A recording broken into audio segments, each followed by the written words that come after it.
Hi humans, it's still Hannah with my July reading wrap up. We are starting with Everything I Never Told You by Celeste Ng. This is a contemporary and I read Little Fires Everywhere by Celeste Ng, so I wanted to pick up something else by her because I'm not a big contemporary reader, except for like mostly during the summer. But I really enjoyed Little Fires Everywhere, and this follows a similar structure of this is something that happened, now let's trace back how we got here and why it happened. If you read Little Fires Everywhere, you'll know what I talk about. In Little Fires Everywhere, we follow basically like a house burned down and you kind of try to figure out why we got here. And in this, Lydia, one of the characters in this book, is no longer alive, and we then have to trace back why that happened and how we got here. It follows an interracial couple, a Chinese man and a white woman, and it really highlights themes of generational trauma, identity, race. It's set in the 1970s. They live in a neighborhood that is pretty much all white. Their kids, they have 3 kids. They're pretty much the only interracial kids in town. I did not like any of the characters, except for like the 2 most minor characters, but you kind of at least understand their perspective and you kind of really feel bad for them.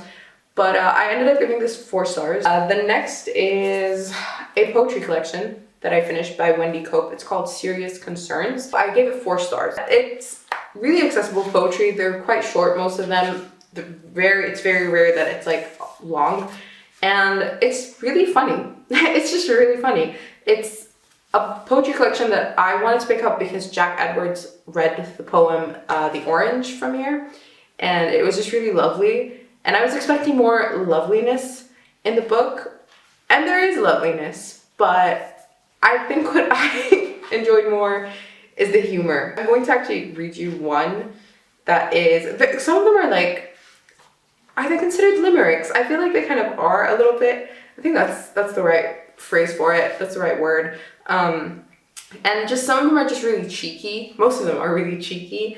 And this one's called A Christmas Poem. It's literally just 4 lines. It says, "At Christmas little children sing and merry bells jingle. The cold winter air makes our hands and faces tingle. Happy families go to church and cheerily they mingle. And the whole business is unbelievably dreadful if you're single."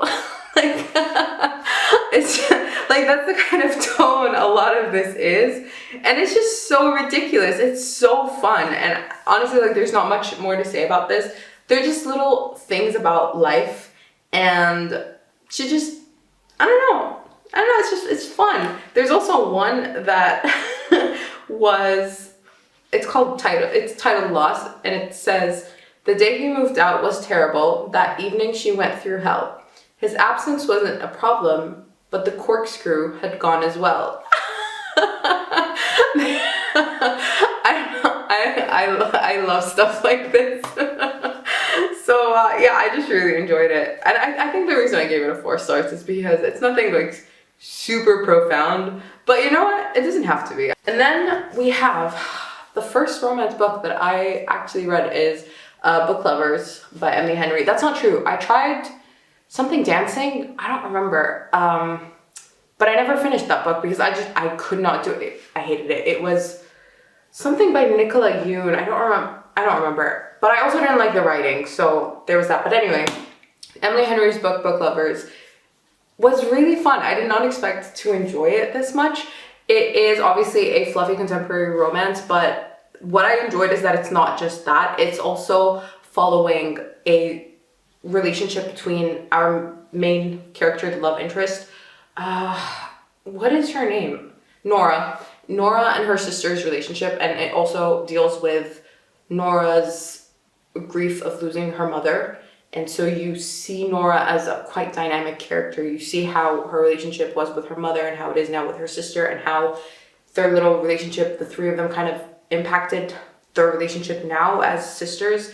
And you see her interact with her sister's family, and also obviously eventually the love interest, who is her publishing nemesis because Nora works in the publishing industry and so does the love interest. And they end up at this small town, and I loved the small town setting.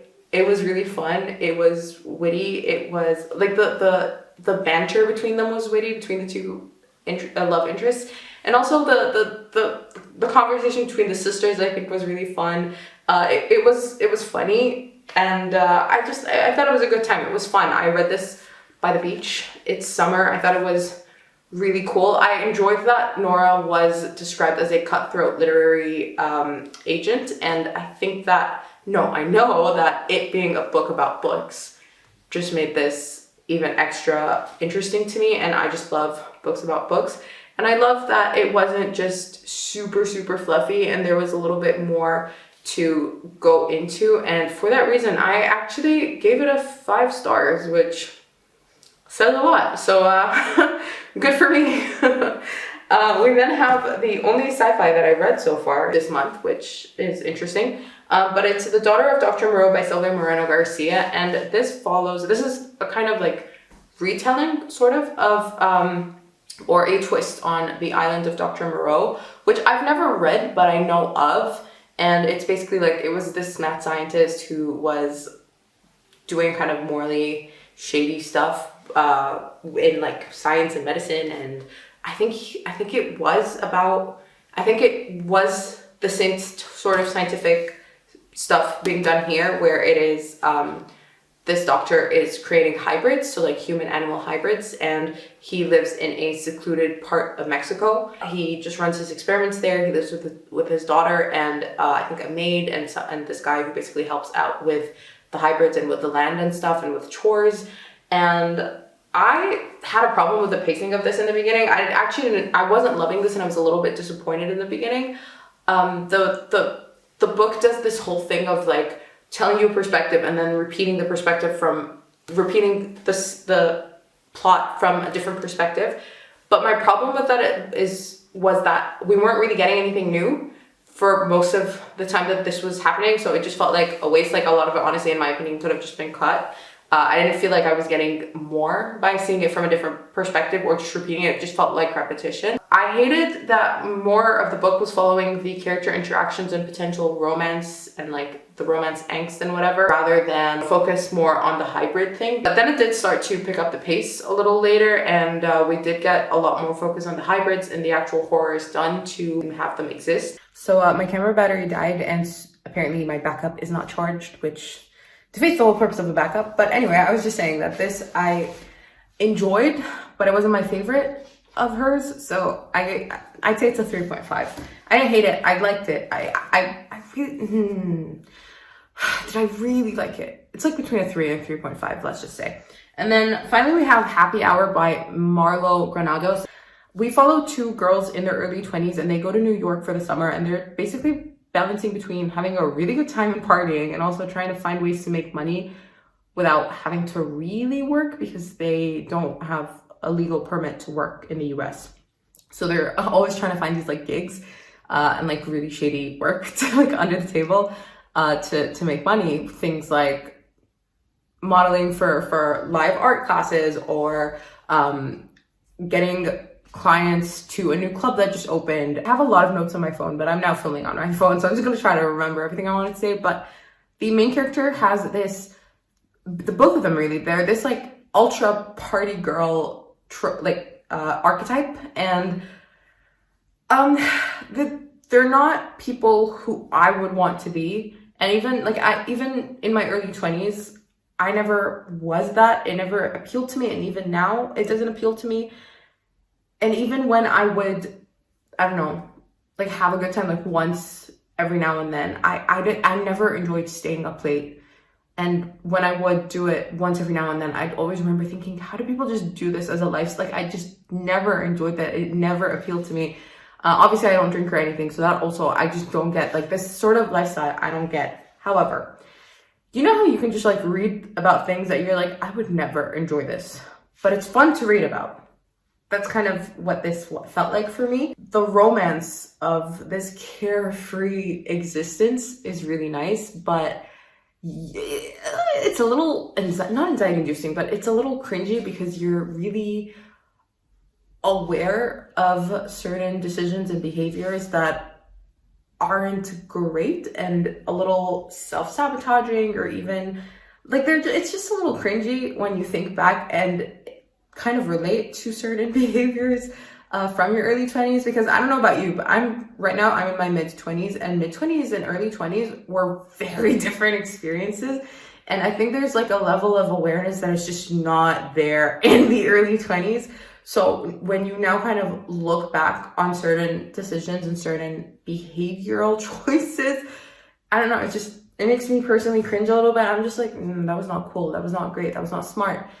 This is kind of it. Certain communication problems and certain things that are said, the way that she carries herself, the way that she has or kind of doesn't have self-worth for herself. And this is a book that doesn't straight up come out and like have a conversation about race, but as a person of color, the main character is a person of color, and when you are a person of color, conversations around race just exist. You never really have to intentionally bring them up in the context of people of other races, or in a context of, you know, like being abroad and whatever, or speaking to people from abroad or existing abroad.